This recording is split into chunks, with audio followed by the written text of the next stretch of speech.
I'm here in Neenah, Wisconsin at the corporate headquarters of Kundinger.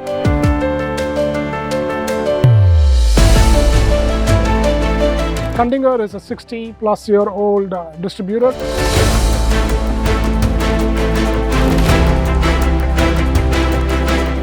We have with us Paul Kundinger, third-generation entrepreneur, and he's also going to tour the facility for us and tell us how Kundinger works. Sub-assembly that we do right here for a customer. This goes on plasma cutters. A plasma cutter uses like intense heat, light to cut metal. It's used in the metalworking industry. This would be the hydraulic hose. You can see it's got 4,000 PSI on it. This is a Parker hydraulic hose. These use hydraulics to move the forks up and down, tilt and all that. This is from Epicor's Profit 21. So we use these devices to receive, we're scanning barcodes. These are more hydraulic cylinders. These would be on a press, making small auto parts. These might be for like fuel injectors for cars. This is bare bones hydraulic power unit. We're just getting ready to start doing some assembly on this. We have engineers that design all this. In the paper industry, they're using more and more recycled paper to make new paper. What the machine that this goes in ultimately does is it cuts that wire so the paper bale can just basically fall apart, and then that recycled paper can flow right back into the pulper. One question a lot of people have is, how does the business get transitioned from one generation to another? I'm not sure how every business does it. We were never forced to work in our business growing up. We were always given the opportunity when we were kids. How are you driven? It seems cliche, but the people at the end of the day are really what I think keeps me engaged day in and day out. Hello, everyone. Welcome to a new episode of Driven by DCKAP podcast. I'm here in Neenah, Wisconsin at the corporate headquarters of Kundinger Fluid Power Automation and Controls distributor. We're really excited today, and it's also something new for me. Kundinger is a 60-plus-year-old distributor, Parker Hannifin distributor. And instead of just doing the regular talk, we thought we'd also tour the facility and talk to Paul Kundinger, the third-generation entrepreneur. And we have with us Paul, and he's also going to tour the facility for us and tell us how Kundinger works. We're going to see the entire facility. I'm really looking forward to this today. And we have with us Paul Kundinger, third-generation entrepreneur. Welcome. Nice to see you.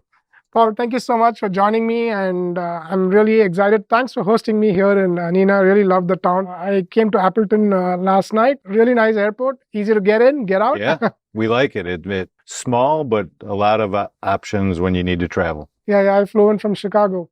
So, Paul, first off, thank you so much, for having me here. Tell us about the Kundinger business. This was started by your grandfather 60 years ago. Tell us about how it all started. Yeah, it started in 1961. My grandfather was an entrepreneur back in the day, and he was a salesman for a company back then, and he thought he could do it better his own way. Probably many individuals in that time did. And so he and a partner started the business. Interesting fact is that we were originally called Miller Kundinger.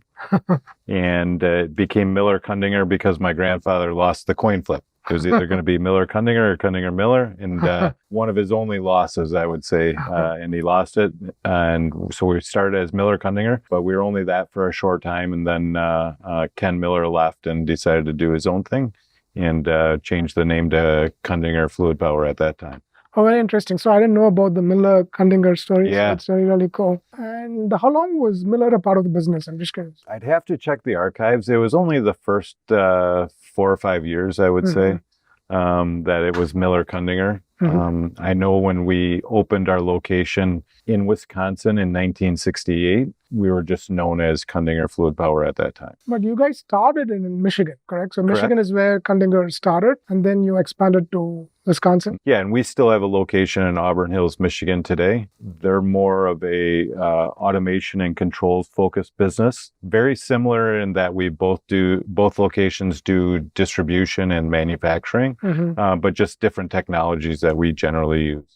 Interesting. And your dad is still involved in the business. You're a third-generation entrepreneur. One question a lot of people have is, how does the business get transitioned from one generation to another? So can you just talk through about that? I'm not sure how every business does it. We were never forced to work in our business growing up. We were always given the opportunity when we were kids. And my brothers and I started when we were 14, generally speaking, working in the business and working in the warehouse and cutting grass and doing other things like that. So we were never forced to have to work. We were able to do other activities outside of the office, didn't have to go to work if we didn't want to go to work, but we all just kind of enjoyed it. There was no, from a transition from generation to generation, there was no set plan laid out. I think when you have a family business, you probably sit back just as I do today with the fourth generation that's now getting involved, is you want to see who has the passion and who has the interest in the business. And I think my dad and then my uncle, who's also involved in the business, just kind of sat back to see who is going to show the interest and the passion in the business. But being the sales guy that I am, at one point in time, I went and put a proposal in front of my dad on how I thought the leadership should look for the next generation. And that's kind of where we landed today. It wasn't exactly as I maybe proposed it, but it was very similar to that. I've got my older brother, Tom, who's very involved with me here in our Wisconsin location. I've got a younger brother, Mike, who's a vice president for us in Michigan. And then I've got a cousin, Brian, who's also a vice president for us in our location in Michigan. So the goal was to have all of us very engaged and involved in the business because we had all shown the interest, and to try and put a leadership team around those core four to lead us into this next generation. Very interesting. So you also started to train the fourth generation into the business a little bit, yeah? Yes. I've had kids that are currently working for us as they go through school. My brother Tom has kids that work for us as they're going through school. And then my brother Mike has one child so far that's old enough to work in the business, but he has other ones that are younger that also potentially could have interest in the business. So we're at that point where we're all just kind of sitting back to see who has the interest and the passion for what we do, and make it available for them at some point in time if they truly want to take this business to the next level in the next generation. And what if somebody is not interested in the business? Are they still a part of the business in some way or the other, or not really? Or we haven't had to really cross that bridge yet. If they're not interested, they're not interested. I think for the benefit of our customers and the employees, we need family members that are going to be interested and engaged in the business. So again, everybody has the opportunity if they so choose. If they want the opportunity, they can take it. If they don't, I don't think anybody's going to have an issue if, hey, fluid power automation and controls is not my thing, and I want to go out and do something different. Yeah, I mean, talking to you, you understand a lot of fluid power automation and controls. It's really, really awesome. So you kind of grew up in it, and that's how you learned, or you went to school for it? No, I went to school to get a business management degree. But again, I'll be 48 this year, and I started working when I was 14. And I've worked in just about every facet of our business, from the warehouse to opening and operating a store, customer service, vendor managed inventory, worked on the production floor, making power units. So I've worked in a lot of different facets of our business, and learning by doing, learning by being engaged with customers and seeing customer applications and helping customers out is probably the most valuable learning that we could do outside of going to vendor training classes and things like that, which we send a lot of our team members to on a regular basis. But really that experience working one-on-one with customers, trying to solve their issues, work on their applications, the majority of the experience comes from. All right, let's go take a little bit of tour on the facility, and then let's continue talking. Yeah? Okay, sounds good.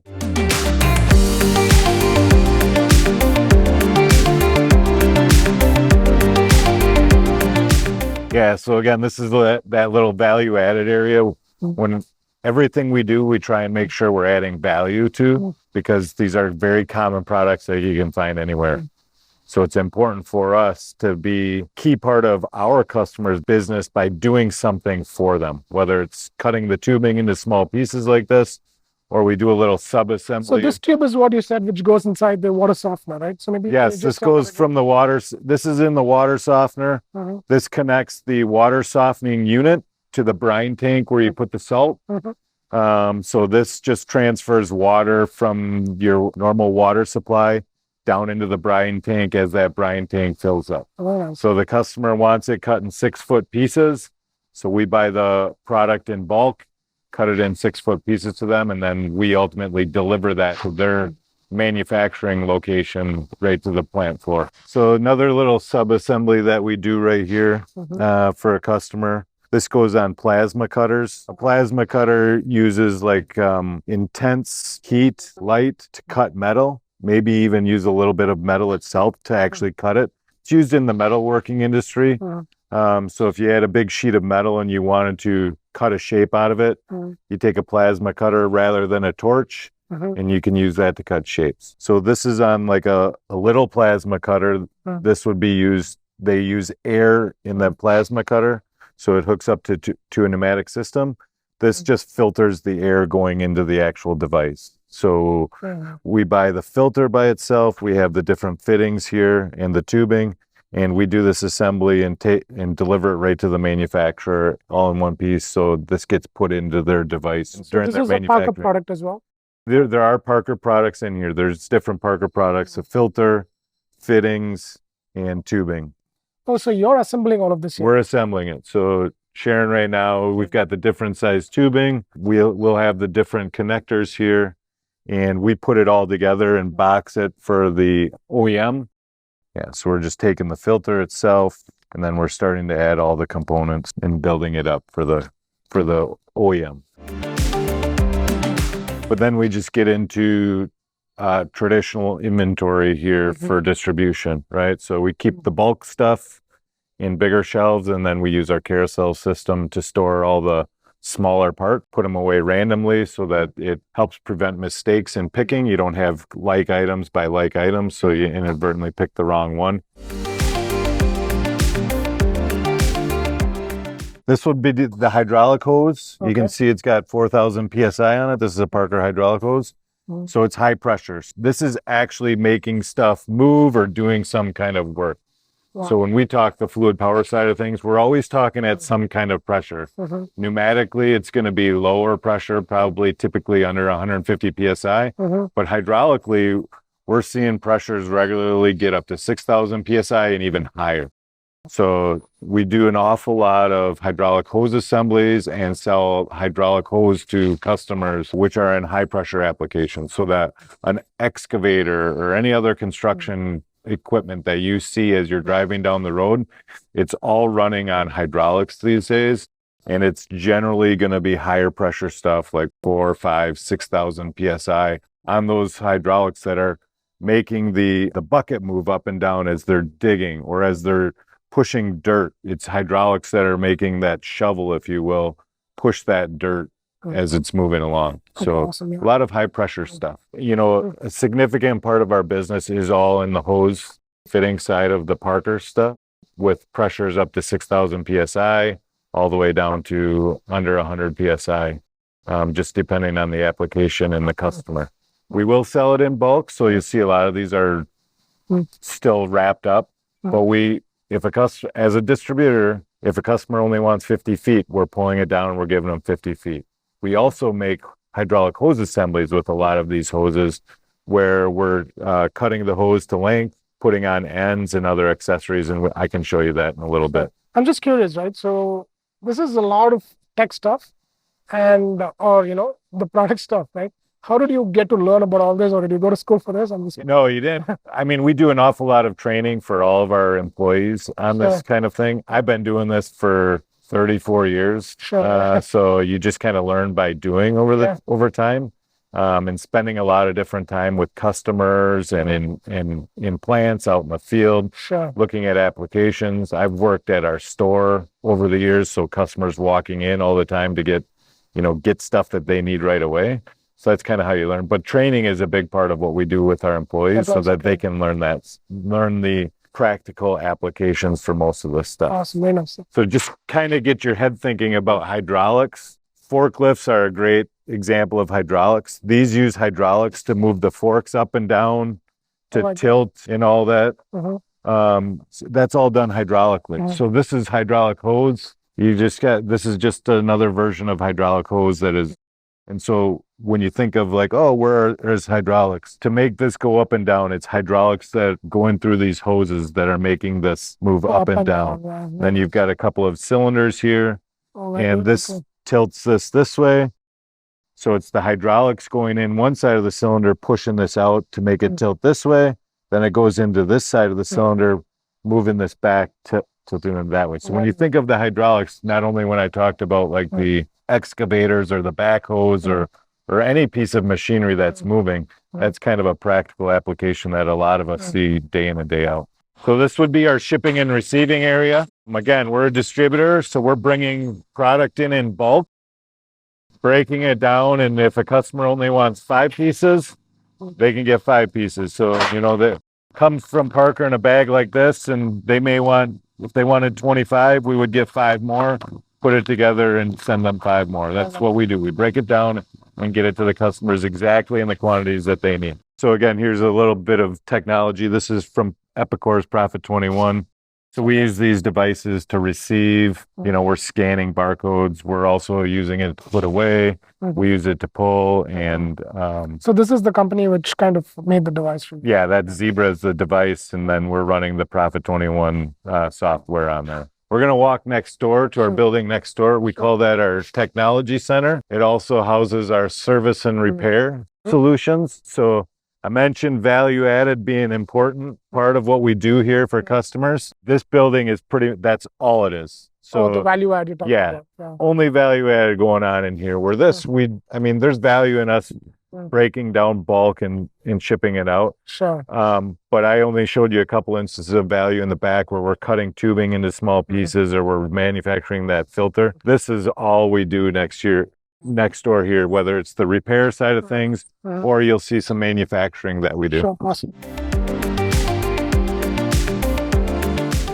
So from the service and repair side of things, this is where we're taking existing components in the fluid power world and we're going to do some kind of a repair to them.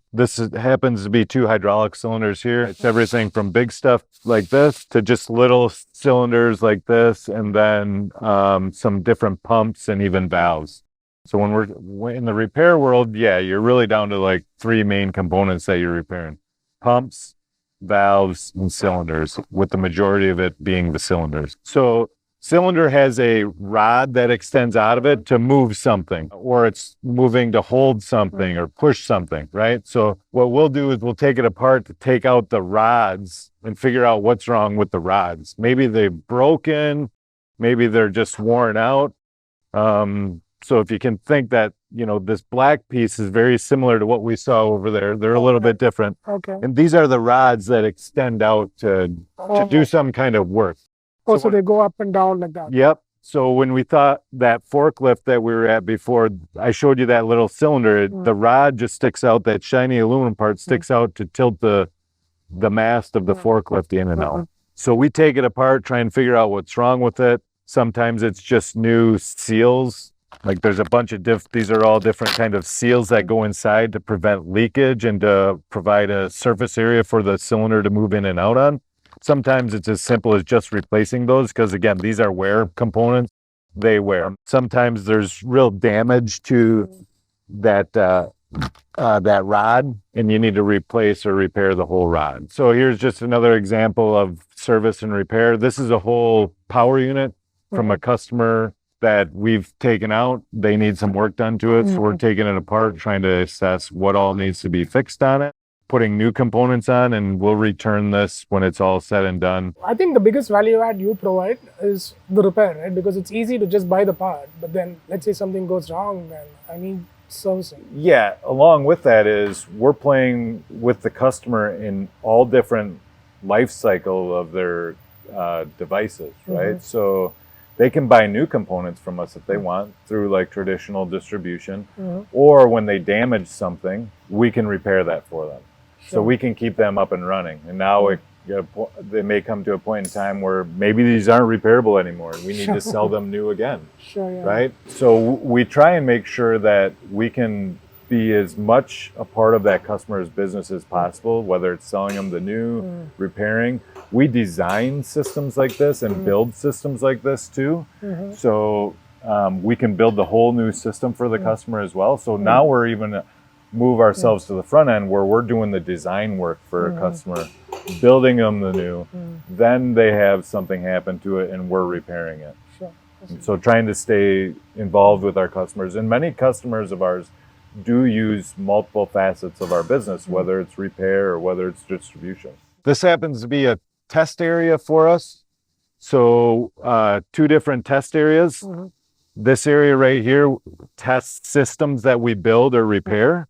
So this happens to be a system, again, that we're repairing for a customer, and we'll hook it up, fill it with oil, and we'll run it through all the proper tests to make sure the flows are running right, the pressures are running right, it's not overheating, there's no leaks, so that when it goes back to the customer, they can set it in place and hook it up, and it can be worry-free. We may even be, we do install work too, so we may be repairing this and then we'll go in and install it for the customer as well. Wow. I'm not sure on this particular one, but that is a possibility. And I saw that you guys have your own trucks as well. Yeah, we have a couple of different teams that go out in customer plant. One would be the field service team, where they're going out and working on equipment like this in the field, or as we saw here, bringing it back and working on it. But they'll also do the install, so when that needs to go be put back in, or if it's brand new and a customer wants it to be put back in, our team will go out and do the install work as well. Then we have another team that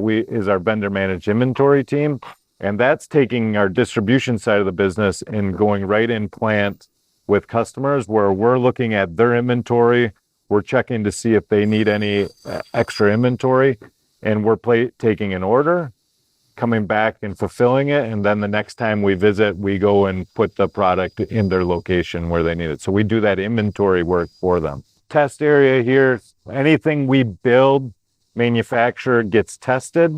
So we put it through its paces. We make sure the electric motors are good and operating properly, pressures, flows, you name it. We go put it through its paces. We document all that so that the customer can get that and have worry-free that it operates exactly as it was supposed to.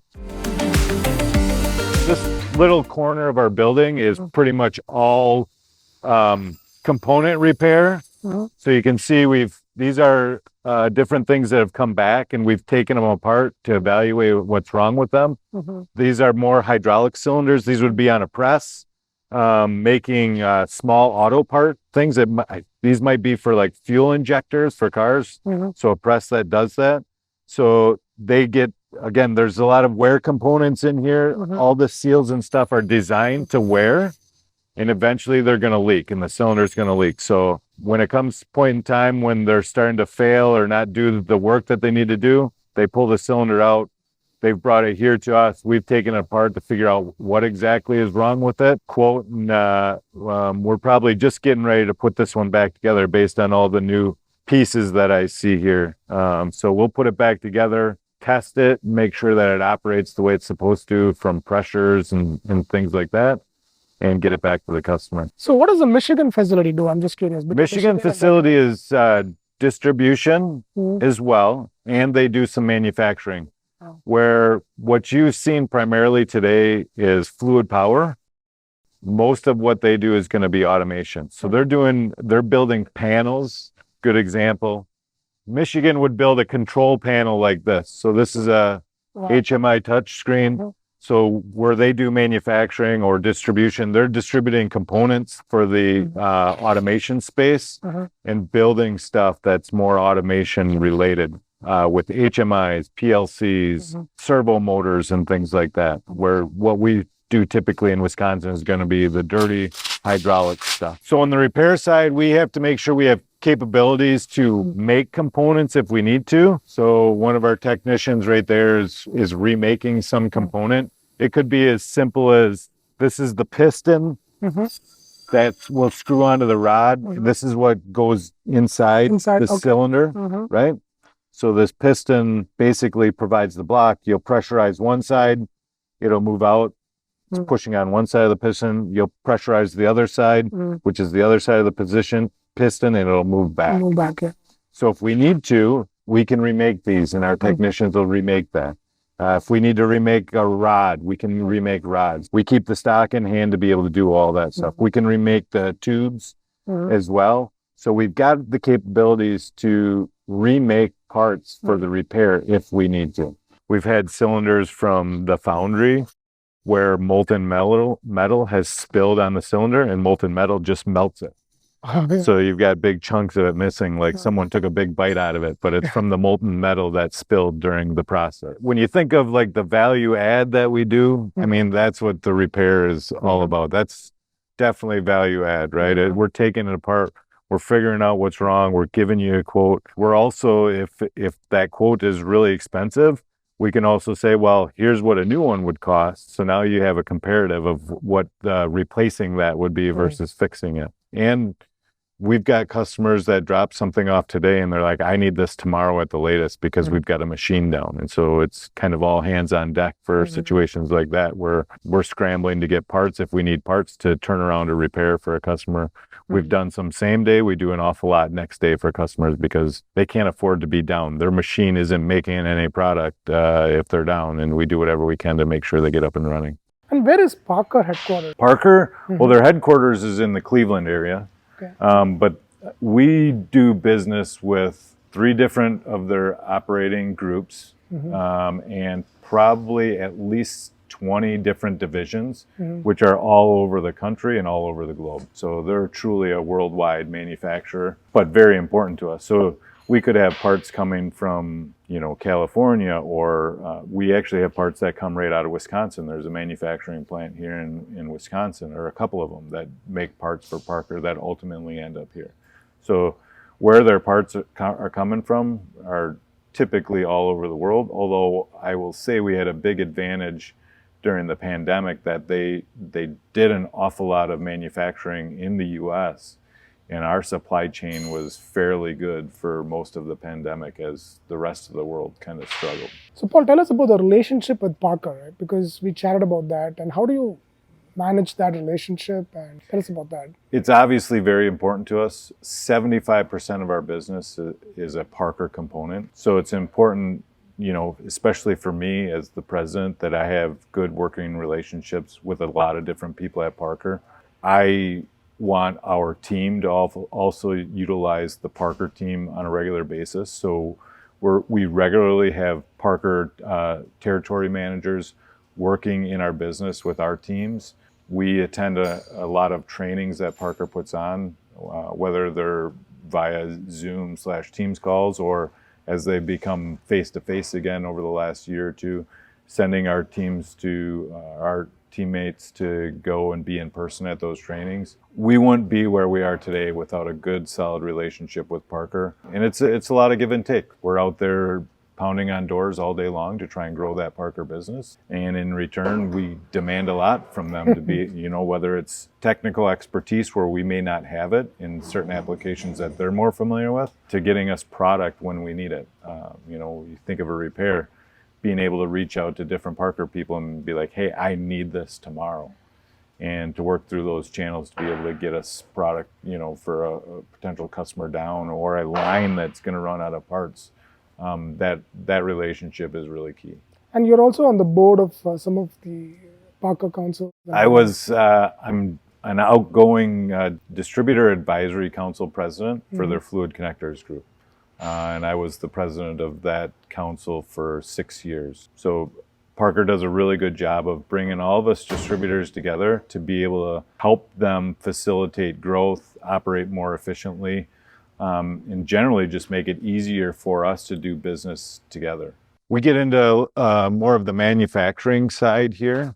This is bare bones hydraulic power unit. We're just getting ready to start doing some assembly on this. We have engineers that design all this. Oh, they designed this? They'll design, they're going to design, we're going to add a lot of components to this. We're going to add, we've got some over there that are completed. But yeah, they've designed everything with the customer. Sometimes the customer sends us the designs and we just need to modify it. But we're designing a system for a customer that we're going to put together, we're going to test, we're going to set it up and ship it to them, and it's plug and play for the customer in their machine. This is going into the machine tool world.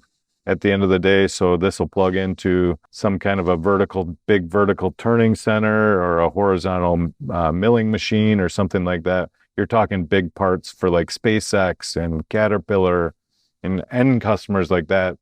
That's what the machine tool world is using for stuff like this. Oh, so you do a bit of manufacturing as well, in addition to distribution and repair. Yep. So this is where we're going to take, I would consider us mostly an assembler at this point, because we try and have like, this is the hydraulic tank here. And it's got a panel welded to it.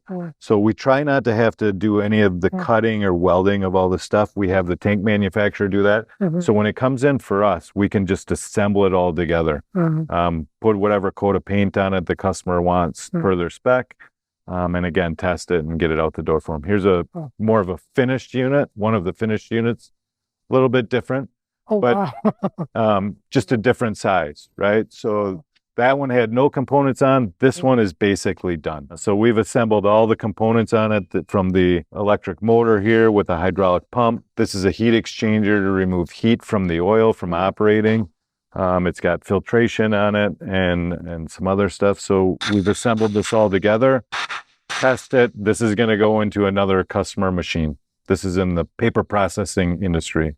So what would this be used for, this whole machine? In the paper industry, they're using more and more recycled paper to make new paper. So this one, I believe, is for a machine that recycled paper comes back to the paper plants in bales, almost like bales of hay, but they're wire bound generally, or they're bound. I think wire is the typical thing. So the bale goes onto a big conveyor, and what the machine that this goes in ultimately does is it cuts that wire. So the paper bale can just basically fall apart, and then that recycled paper can flow right back into the pulper. So this is operating a big saw, if you will, to cut that wire.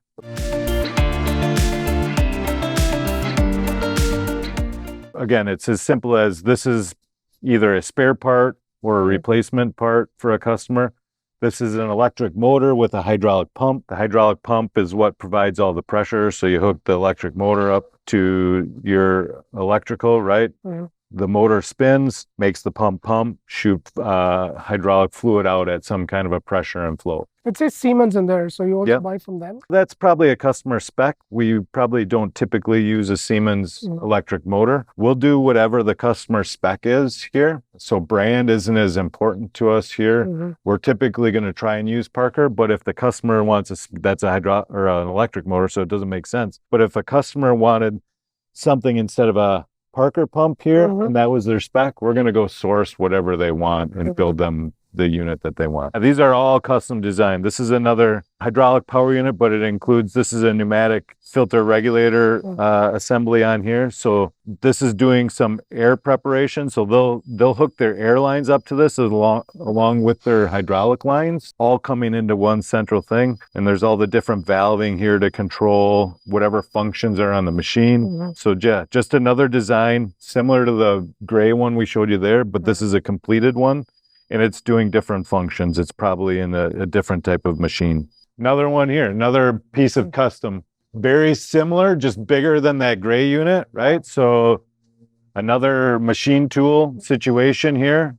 And it's just doing different functions within the machine. And so we do all the design work on this. We try and develop packages. This is for an OEM that are flexible. So you'll see some cutouts here. We don't put anything because maybe they haven't added that option.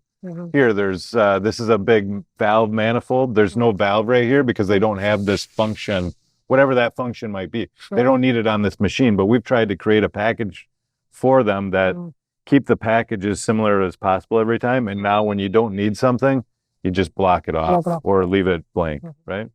This is one of our field service vehicles. Yeah, I saw that outside. So they're just going in plant to, it could be as simple as the units that I just showed you that we manufactured are in a plant somewhere and they're not operating properly. They don't know what's wrong with it. They don't have the skilled people to go in and figure out what's wrong with it.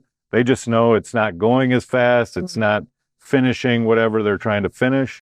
They've got problems. So they call us and our team will go out and troubleshoot and figure out what's wrong with it. And then we can start working on it. We also can install, like those machines might be in one part of the plant and that saw that I talked to you about might be in a completely different part of the plant, but they've got to connect them. So we do the plumbing from the machine to the power unit that we built. Wow. So we'll go in plant and run all that tubing or pipe or whatever it needs to be for the customer for the install. And when did you start this field servicing kind of side of the business? I feel like it was always part of what we did. When we opened the technology center, when we were building more and more power units, it became more and more of our business. Okay. Yeah. So it was just natural that we'll build something for a customer and they'll ask, hey, can you come out and install it? Well, of course we'll go and install it. Then they start having issues with it and it's like, hey, we're having problems with it. Can you come out and work on it? Can you fix it? So we'll walk in the Parker store entrance. Sure. So you have your Parker store, so where people come in and just buy stuff? Yeah. It's the equivalent of us going to the hardware store when we have to do projects around the house. Yeah. This is for the industrial customers that need stuff right now. They can't wait. Again, it's that contractor that's out working on building a new building or building a house with their excavator, their backhoe, or some piece of equipment that the hydraulic hose is worn out to the point where the machine doesn't work properly.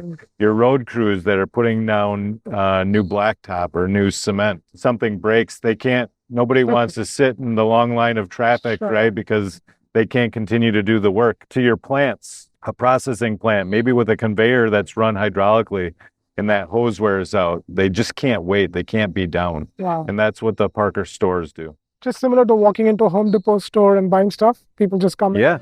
So the goal is to put inventory out in front of customers so they can kind of shop for themselves if they need to, especially as our stores get very busy at times. It also is an opportunity to kind of merchandise stuff and show them things that they may not typically see us for. So we try and keep a representative inventory of different lines that we carry here as well. Not only the stuff that we know they're going to need for an immediate need, but other things where we do some signage that talks about our repair, right? So if they're going into our stores and they don't know that we do repairs, we make sure we try and market the other parts of our business that we do here. But it's stocked with, just regular fittings that customers are going to potentially need to in a pinch, whether it's, again, like I mentioned, it could be a down situation. It could also be just somebody working in a plant, putting a machine together and they just don't have one of these. They need one. It's not mission critical that they go do it now, but they want to go shop someplace and compare this one to this one and be like, is this the right size or is this the right size? So it allows them to put their hands on product, which normally they may not have the opportunity to do. So it's just like going to your Home Depot, your Lowe's, right? Not as big, obviously, but an awful lot of different products that customers need, including some of those things they don't think about. We sell hydraulic oil. It's branded and repackaged. So that hose blows for that excavator, whatever we've been talking about. When it blows, the oil goes wherever it's going to go, right? And they need to fill up their reservoir. So you get people that come out here and they need to top off their fluid because their reservoir was low from the failure of the hydraulic hose. Towels to clean your hands, right? Well, we try and get our team to capture it as it happens. We're working to become ISO certified, and part of that process is to capture feedback. So we have a system where you can log that. But we also survey our customers quarterly and try and get their feedback on how we're doing. So this is kind of the stuff that's broken. Okay. So when we talk about components in the field breaking or hoses wearing out, usually when that happens, work stops. Like we go to that forklift.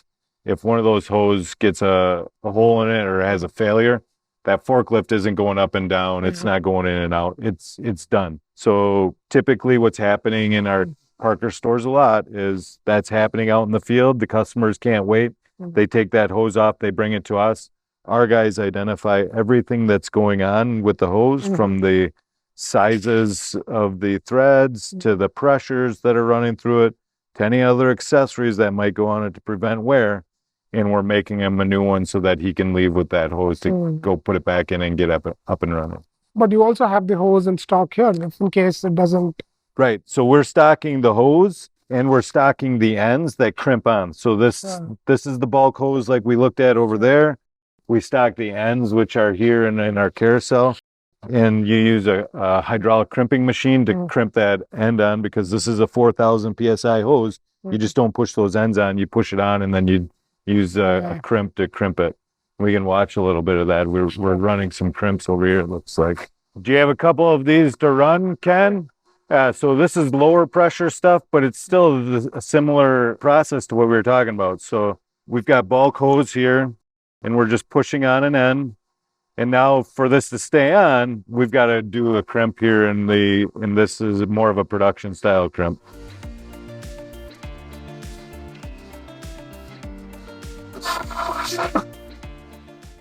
So now it's permanently affixed to this hose.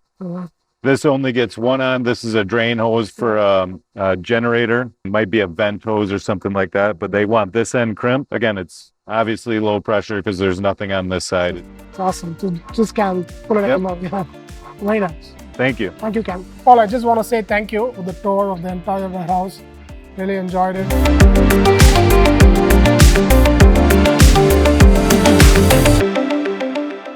Paul, I think you also have a timeline, so I thought, that was really, really interesting in your operation. So can we just look at the timeline? This is just kind of a highlight of things that have happened with Kundinger over the years. We wanted to, family business is important to us, and we wanted to make sure we highlight the key parts of not only the family, but the family business and where we've come from. I think it's pretty special that we've been around since 1961 and that we've survived to the third generation. So, the first plaque here highlights 1961, and you can see here's a picture of my grandfather on the left and Ken Miller on the right, and the indicator of Miller Kundinger Sales Engineering. No, it's really, really nice. You talked about Ken Miller. I didn't really notice this in the start, but then after you tell me, it's nice that you have a picture of him as well. Yeah, he and my grandfather were good friends at the time, and they decided to start the business together, and it's an important part of our history. So I saw that you guys also bought 40 acres of farmland, Michigan. Yeah, my grandfather was truly an entrepreneur back in his day, not just in starting the business. At one point in time, he knew that he needed a new facility for the operation, and he found some land in the town that they lived in and that the actual first business was in, which he developed into an industrial park. Again, selfishly speaking, he needed a location for his own business, and he found some available land and had the foresight to turn it into an industrial park for other businesses just like ours. Oh, that's how businesses are created, right? So you really need something, and then you just build it. He had the need. So there was some vacant farmland, and he was able to develop it. And then we opened in Appleton here in 1968, and you can see the indicator that that's when we officially dropped the Miller name from our business name. And we had a gentleman that ran that business for us over here until kind of the mid 70s. And then again, much like entrepreneurs want to do, he wanted to do his own thing. So he went off and started his own business. And in 1980, my dad came over to run the Wisconsin operation for the family business. Because he was sales manager at the time, he was spending time over here anyway, working with our sales team and customers. It was just natural for him to come over here then and to run that operation. And I also really like how you guys have the timeline in here, because it also helps the more employees, right? It's really nice that you have this documented in here. It's very inspirational, I would say, just to have this, and it's really nicely done too. Yeah. We're very proud of what we've done. I think we've got years and years in front of us.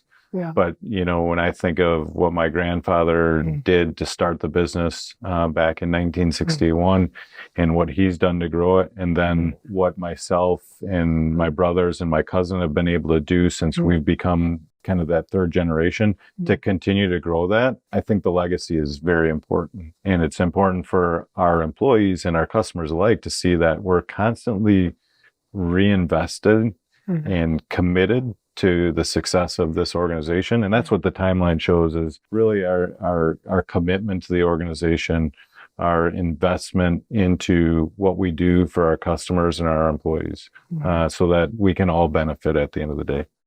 So you see where we start in 1990, we opened up the Technology Center. It had a different name back then, a new business that we opened up. In 1998, we moved to this building.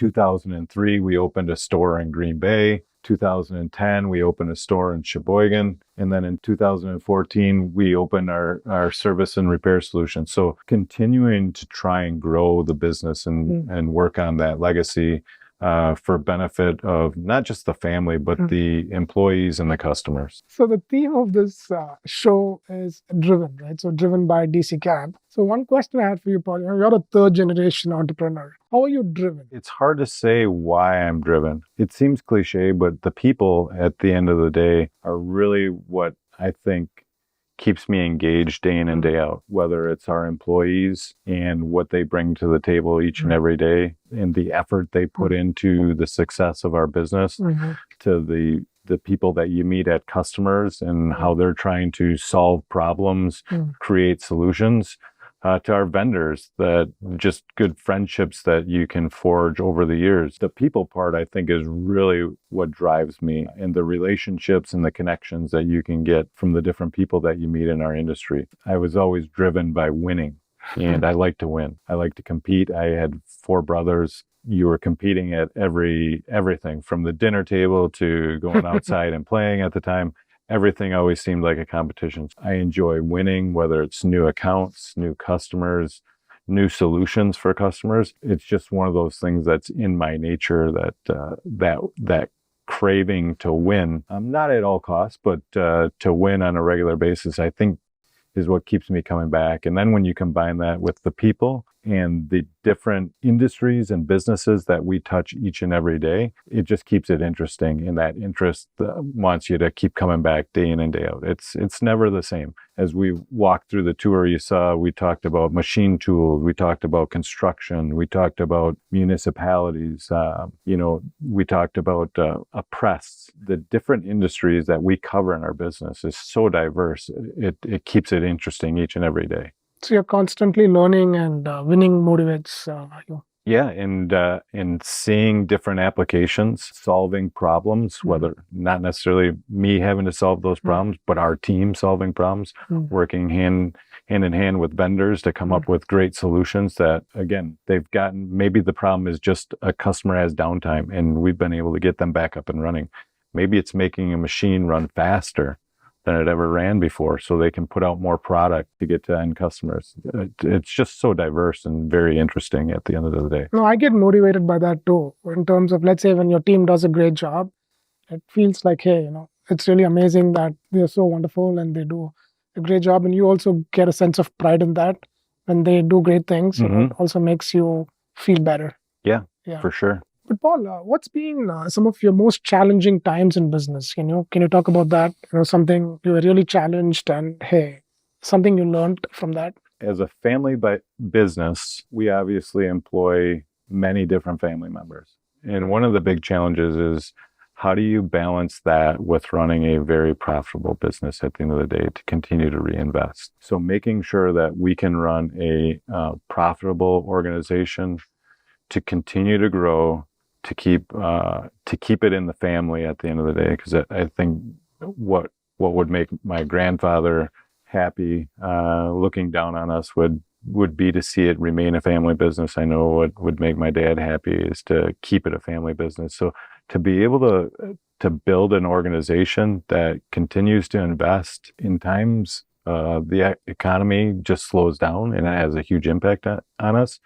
So we've spent the last 10 years trying to build a business that can weather those storms. So right now there's a lot of press out there, right? A lot of uncertainty. I feel like we're in good shape to weather a storm if there happened to be an economic storm here coming up in the next year or two. So it's been challenging to get to that point, but I think it's been very worthwhile to put the time in to really look at how we do business as the third generation, and create a model that allows us to invest in growth even when times aren't that great. And the last 12 to 14 years has actually been pretty good. We haven't really had a lot of setbacks, but being able to put the things in place that, should one come, would be in good shape. And I think we were tested a little during the early pandemic, and we were able to not even skip a beat with the way we were operating in that. And while those times were very stressful because of the uncertainty, I think what we had done to lay the groundwork to be a successful, profitable organization at that time made you feel like we're going to be okay at the end of the day, no matter what they throw at us or what the pandemic throws at us, from the initial health concerns to the supply chain issues that we battled towards the end of it. And we're out the other side of it, feeling really good right now. And you talked about conflicts, right, or managing the expectations of family and all that. Do you have any advice around that? How do you do it? I mean, because obviously different people have different priorities when it comes to dealing with an employee who is not a family member. I think it's fairly straightforward, right? But then if it's from family, how do you deal with it? It's definitely a delicate balance. But what we try to do in the third generation is be upfront with everything. I think we always got to bring it back to, we're running a business here. At the end of the day, we have to make the best decisions for our 60 employees and our thousands of customers that we have. We just have to be upfront and straightforward with what's the right thing to do, which again, there's no silver bullet to that. It's challenging at times, but I think we've been able to become pretty transparent in how we do things, each individually, and make sure that we're keeping the business side of what we're trying to accomplish in mind with every decision and conflict that we have to resolve at the end of the day. Absolutely. So do you also have board meetings and all that? Is that a constant part, or how often do you meet as a family to discuss what's working and what's not? We do regular corporate governance. We have a couple of board meetings every year.